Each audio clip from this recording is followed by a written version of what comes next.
Chers amis, bonjour. J'ai énormément de choses à vous dire, donc je vais essayer de faire des vidéos plus courtes et de dispatcher par sujet pour être plus clair. Je vais commencer par le côté religieux, parce qu'il se trouve que le jour des Rameaux, il y a eu un accident, enfin pas un accident, pardon, un attentat extrêmement grave en Égypte. Je n'ai pas suivi dans les détails très exactement le nombre de victimes, etc. Parce qu'évidemment, à partir du moment où il y a ce genre d'attentat, c'est juste absolument terrifiant. Donc je compatis par rapport aux victimes.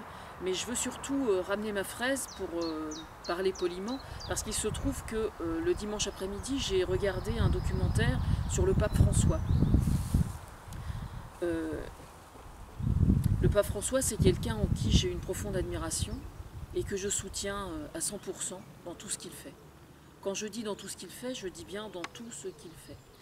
Je tiens juste à rappeler, parce que là, je n'ai entendu encore personne tenter de récupérer le coup sur le plan politique, mais à mon avis, il y en a probablement qui n'attendent que ça.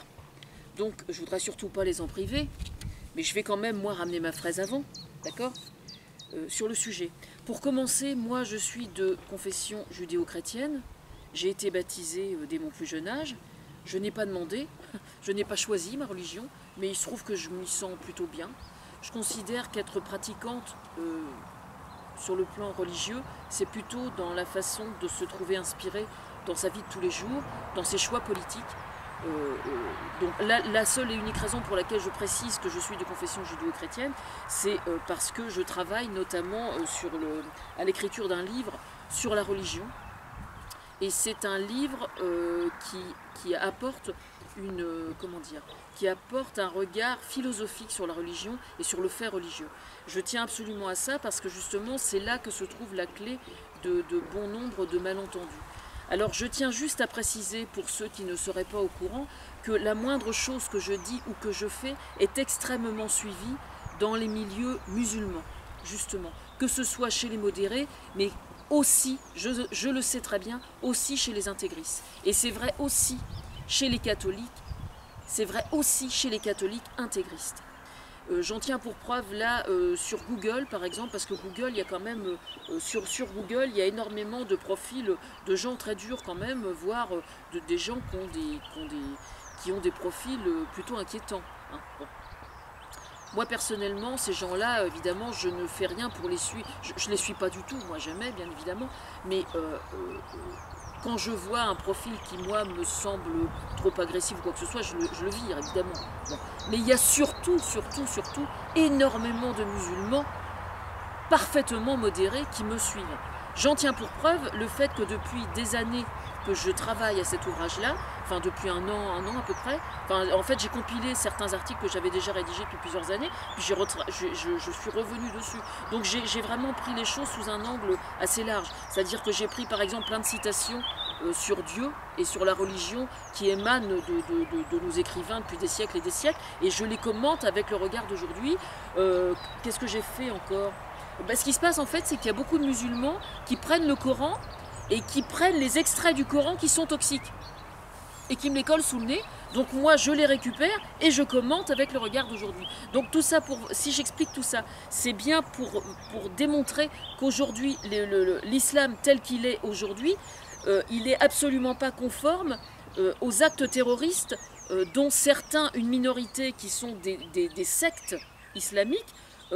Ces sectes islamiques, je veux dire, ne représentent absolument pas l'islam tel qu'il est aujourd'hui. Et quand je conseille à chaque musulman d'aller le dimanche matin regarder l'émission sur l'islam, c'est vraiment ce qu'il faut faire. Parce que c'est des gens qui sont vraiment des gens bien, ce que j'appelle des gens bien. Et il y a encore avant-hier, on m'a posé la question de savoir est-ce que vous pensez que le Coran doit être expurgé de certains versets qui incitent à la haine? Et je leur ai dit oui, bien évidemment. Bon, moi je ne veux même pas savoir qui est planqué derrière ce profil.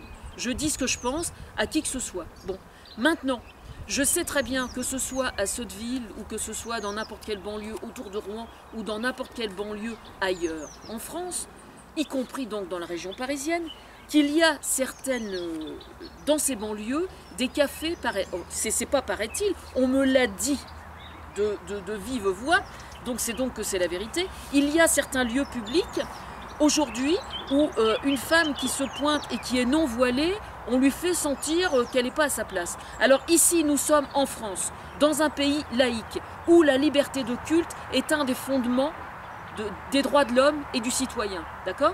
Alors aujourd'hui, moi je m'adresse aux gens qui tiennent ces cafés là dans ces banlieues et qui, ils sont un peu, en général je pense, ils sont un peu le cul entre deux chaises, quoi. C'est-à-dire qu'ils subissent la pression de certaines communautés qui aimeraient bien imposer leurs lois, et puis de l'autre côté, la laïcité qui est là. Alors nous, on va veiller aujourd'hui, d'accord? On va veiller à ça. Et c'est moi qui vous dis que les cafés qui refuseront d'ouvrir leurs portes ou de servir des femmes qui ne sont pas voilées, ça va vraiment chier. Moi, je vous le dis. Voilà, ça c'est fait, d'accord? Bon, ensuite, au sujet du pape François, j'ai vu donc ce reportage dimanche après-midi. Oui, parce que j'aime pas qu'on m'emmerde non plus. Hein. Bon, le pape François, j'ai vu le reportage dimanche après-midi. Et puis évidemment, il y a des gens qui déchantent un peu, si je puis m'exprimer ainsi, parce que évidemment, il cherche comment dire, à expurger lui aussi. Décidément, on expurge beaucoup ces temps-ci, à expurger comment dire, les dignitaires au sein du Vatican qui sont encore avec la corruption, je dirais, un peu arrangeants, quoi. Hein. Alors évidemment, il y avait eu la fameuse séance où il avait parlé des 14 ou 15 maladies qui rongent encore le haut clergé au sein du Vatican. Alors moi j'ai deux mots à dire aux évêques. Cet après-midi, il faut que ça déménage, j'ai pas trop envie qu'on m'emmerde. Hein. Bon. Alors moi j'ai un mot à dire aux évêques, là, parce qu'évidemment il y avait Barbarin en plus, il a choisi Barbarin en plus pour servir d'intermédiaire. Alors je vous dis pas, le Barbarin il a plutôt intérêt à faire attention à ce qu'il raconte, parce que avec moi il n'est pas à la noce, hein, c'est le cas de le dire. Bon, bref. Le Barbarin a dit des choses quand même tout à fait... Oui, je dis le Barbarin. C'est pas parce qu'il est évêque, ça m'impressionne pas du tout, moi. Vous savez, un évêque, ça m'impressionne à peu près autant qu'un sacristain, hein, je veux dire, ou que n'importe quel croyant qui se mette à genoux pour faire sa prière ou pas. Hein. Franchement, je m'en tamponne le coquillard, mais alors que vous avez pas envie. Bref, moi, j'ai deux mots à dire aux évêques en question. Parce que j'ai bien... Tiens, j'ai un joli papillon orange et blanc, là. J'ai bien saisi hein, que des évêques prennent la mouche, paraît-il, quand le pape leur parle sous cet angle-là. Moi, personnellement, en tant que Françoise Niel-Aubin, ça arrive qu'on s'adresse à moi en me disant « Mais vous êtes complètement folle, vous êtes cinglée, vous êtes... » Qu'est-ce que vous voulez que ça me foute? Je veux dire, moi, j'ai ma conscience pour moi. À partir du moment où moi, je suis bien dans mes baskets, ça va, quoi. Je veux dire... À partir du moment où des évêques se sentent blessés par les propos du pape quand il dit ça, ça veut dire que quelque part, déjà, ils sont coupables. Ce qui est profondément choquant, c'est que justement, il ne sourit pas.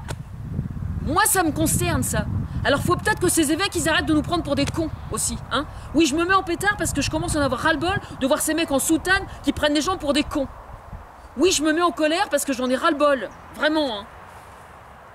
Pâques approche, bah oui, le jour des rameaux, c'est vrai que ça fait désordre, hein, l'attentat, c'est sûr, ça fait désordre. Moi, je me mets à la place des gens, évidemment. Hein. On va pas à la messe pour subir ce genre de choses, quoi.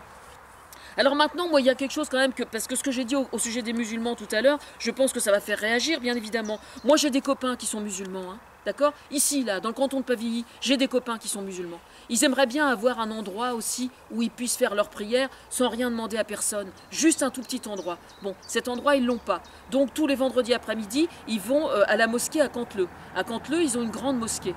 J'ai déjà été invitée à aller là-bas. J'y suis allée avec eux.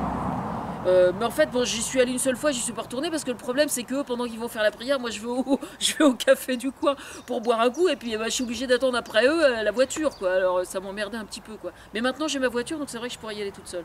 Donc quand j'y étais allée, je m'étais même proposé de porter le voile si ça allait, parce que je cherche pas à choquer moi quand je vais quelque part, hein. Je m'adapte, hein. Y a pas de souci. Puis en fait pas du tout, ils m'ont dit ça pose pas de problème. Alors c'était c'était très intéressant. Donc j'ai eu l'occasion de discuter avec je sais pas comment on dit, le recteur de la mosquée, non on dit pas un recteur, comment on dit? Le président, je sais pas comment on dit. L'imam? Non, c'était pas un imam, je sais pas exactement. Enfin bref, j'avais été super bien reçue. Et moi j'avais préconisé, parce que ça c'est important, je considère pas uniquement les mosquées, mais tous les lieux de culte, quelle que soit la religion, tous les lieux de culte doivent être absolument entourés de plantations diverses, notamment de plantes aromatiques et de fleurs. C'est très important de planter des végétaux autour des lieux de culte, parce que c'est prouvé dans les statistiques, dès l'instant que vous avez des végétaux quelque part, les gens sont beaucoup moins agressifs. Donc, ne serait-ce que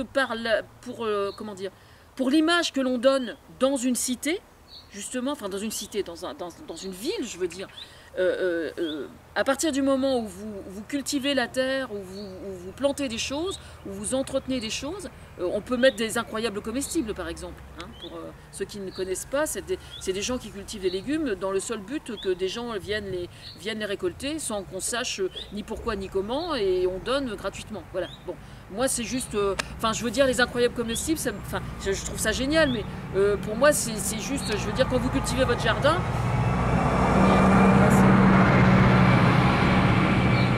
bétaillère avec des bovins, si j'ai pas reçu le message, je veux dire par là que quand on cultive son jardin, je veux dire quand vous avez des salades qui s'en vont paumer, vous allez en donner aux voisins par-dessus la haie, ça s'appelle pas les incroyables comestibles, mais je veux dire ça a toujours existé, hein, je veux dire, c'est pas, mais je trouve ça extraordinaire, mais c'est vrai qu'il y a des gens qui trouvent étrange de donner des légumes gratuitement à d'autres. Moi je trouve ça normal de donner des légumes à des gens qui n'en ont pas. Enfin quand on cultive la terre, on se pose pas ce genre de questions, quoi. Enfin c'est mon point de vue. Enfin voilà, tout ça pour dire que le Front National, je l'emmerde, d'accord. Ça c'est bon, on le savait déjà. Moi personnellement, je connais des catholiques qui sont des vrais cons. Hein. Je veux dire, la religion n'a jamais. Je ne considère pas, moi personnellement, que la religion soit un obstacle au fait que les gens puissent s'entendre. Hein. Il y a infiniment plus de points en commun entre les différentes religions qu'on voudrait nous le faire croire. Il ne faut pas oublier que la religion n'est qu'une partie de l'identité culturelle d'une personne. Qu'une partie. À la limite, pour bien des gens, c'est bien peu de leur identité, voire rien dans leur identité. Quelquefois, c'est leur laïcité qui forme leur identité. Et pourquoi pas ? Chacun est libre de croire ou de ne pas croire, c'est un des fondements de la Constitution française. Et ça, visiblement, Marine Le Pen, qui est absolument indigne d'être présidente de la République, la laïcité, l'image qu'elle a de la laïcité, c'est de la merde. De la merde. Parce que la liberté de culte, Marine Le Pen, elle ne connaît pas. Elle est incompétente et elle est stupide. Mais surtout incompétente. Face au phénomène religieux, elle est d'une connerie monumentale. Et tous ceux qui la suivent sont exactement sur ce registre-là. Et ça, c'est extrêmement inquiétant. Alors là, personne n'a encore osé récupérer l'attentat qu'il y a eu en Égypte. Mais je les attends de pied ferme. Hein. Et je vous jure que ça va chier s'il y en a un qui déborde. Hein.